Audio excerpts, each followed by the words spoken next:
If you don't know the depth of the hardware you're using, now is a good time to use Google. And it's an even better time to decide what hardware you're using.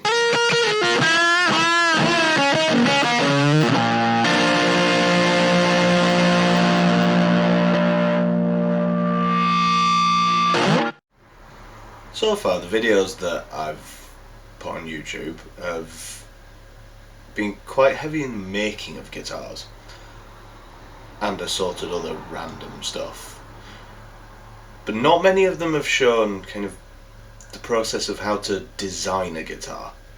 Shape-wise, I'm not going to go into what you can and can't do, because as long as you can get the scale length right and fit controls and electronics and things in there and all the hardware that you need, there's not really anything that you can and can't do, because you've got complete creative freedom. It's the whole point of making your own guitar. I'm a big fan of the kind of slightly more traditional looking guitars, the kind of things that came out through the 50s and the kind of more classic curvy shapes. I'm not a huge fan of the really angular modern looking guitars, but that's not to say that some of them aren't absolutely stunning and that they don't have their own place. One of the joys of something like the guitar is that everyone's got their own tastes. No one's wrong. Whether you like it or not, somebody else will. So that being said, I've done a few of my Phoenix body shape now. That's the first shape that I've really designed myself. Obviously it's quite heavily inspired by a few things. It's kind of double cutaway with the two horns here. It's usually a 25.5 inch scale length, like most Fender guitars. I've got a slightly more rounded end here because I'm a fan of the shape of Gibson's guitars through the 50s. I like the feel of them to play. And I've owned a PRS for quite a few years and I like that as well. So the big three, which to be honest most things are compared to, are all in there somewhere. But that's not to everyone's taste. I've got a friend who wants me to build him a guitar, and I can't really say no because he built me the CNC machine and I kind of owe him. He wants a Telecaster type, kind of single cutaway. So the other day I started doing some drawings and I've made up a single cutaway version of the Phoenix body shape, which only differs in this area here, but is a very different shape, to look at least. A good starting point for any kind of new guitar design is to actually start with something that we know works.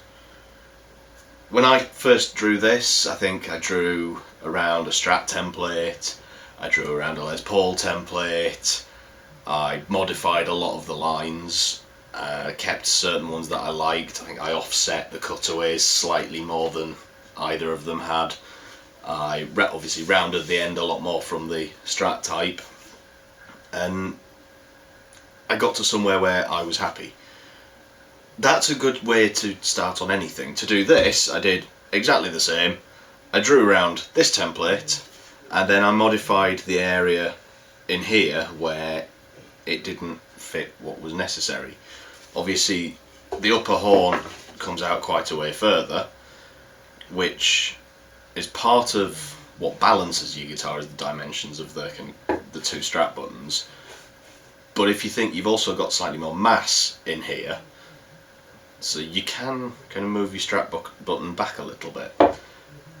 I didn't record any of the process of drawing that because my friend was actually sat at my workbench rebuilding his CNC machine, and I was on the other side of the workshop just faffing about and trying to kill some time because I was bored. Electronics confuses me. I couldn't really watch him building things and understand it. So I'm going to put these to one side and talk about something slightly different. I've got another friend who wants not a guitar but a bass. He's a big fan of a Music Man Sterling bass that he's had for the past 20 years or so, I think. And that's been all over the world with him. He's taken that out on tour with his band, and he's never found another bass that quite plays or feels or sounds the same. So I've kind of been set the challenge of build something that can compete with it, in his eyes at least. So I'm going to do that, and I'm going to take you through how I come up with the designs. So the first step is to get a nice big piece of paper. I've figured out the measurements of certain guitars over the years, and I know that if I've got a piece of paper the length of my workbench, I can just about draw a full scale 34-inch scale bass on here. I also need to make sure that I don't draw in the dog holes on my bench, because the pencil goes through and it ruins my drawing. So I guarantee I will do that at some point, and you can all just sit there and remind me about it. So on this, I've already marked out a centre line. I like to use tracing paper for my drawings because it's fairly tough. It doesn't kind of ruffle up too easily. When it creases, that's it, the crease is in there. But it's quite stiff, so you can roll it up. I used to use wallpaper backing paper, which you can pick up from pretty much any hardware DIY shop. That's quite handy for it. It's a good width, you can fit almost any kind of body style on there, and you can just have it attached at the end of your workbench, unroll it, tape it down, hold it in at both ends, and cut it off when you're done. And because it's on a roll, you can just keep on going. That stuff's really useful. I've got quite a few offcuts and kind of drawings on rolls on top of a wardrobe at the other end of my workbench, which I've done on that in the past. But we're going to stick with tracing paper now because that's what I've got. So obviously the centre line's marked on here. It's not the most visible thing on my workbench. Ideally for tracing paper a cleaner surface works better, and for cameras a pencil doesn't work at all. But I'm going to have a play with camera angles and see if we can make this work. So I've used a pen to mark my centre line because that's the one constant on a drawing. Everything is based off your centre line. I've also measured the length that I need for a headstock, and I've marked in where the nut is going to be. Now, a Music Man Sterling, I believe, has a 38.1mm nut. So it's very thin. It's kind of like the Fender Jazz Bass style neck with a very thin nut and quite a exaggerated flare up the length of the neck. So I've got the nut marked, I've got my 12th fret marked, I've also marked on where the 24th fret would be, because if I'm doing a full 34-inch scale bass, I may as well put all the rest of the frets in. And I've also marked out the 34 inches from the nut, which is the full scale length. From that, I basically create the whole drawing. I want to base this design on my Phoenix, because, as I said before, it's the first model that I've come up with on my own, and I think a bass version of that would be quite nice. So I'm going to kind of do what Fender did when they came out with the P-Bass. They took a strap body shape and then they stretched it.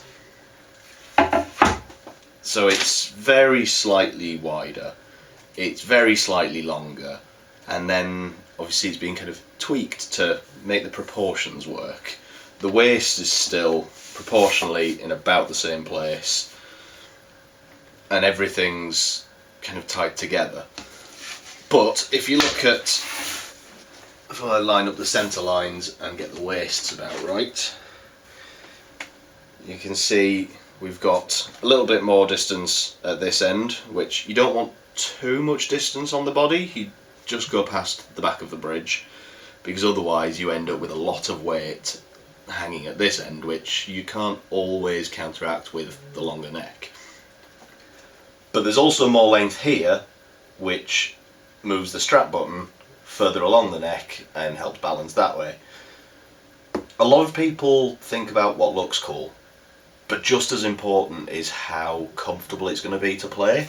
If you want to have it hanging from your shoulder for 2 hours to play a gig, 3 hours, however long your gig is, you want a comfortable guitar. You want it to be well balanced. You don't want it to weigh as much as Yggdrasil. That's a heavy guitar. Amazing, fun to play, but a very heavy guitar. So I'm going to take the same approach. I'm going to mark out where the neck needs to be, and then I'm going to get my Phoenix template, I'm going to draw around it on here, and then I'm going to start stretching things and see what works. I'm probably going to have a lot of lines. I'm not going to know which ones I'm supposed to be working with, but hopefully by the end of it I'll have figured something out and we'll have a bass design that is going to work. So let's move this to one side. I'm going to draw the neck, and then we've got something to start from.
And the body outline is now done. I've gone over it with a Sharpie just to darken the lines and make it more visible.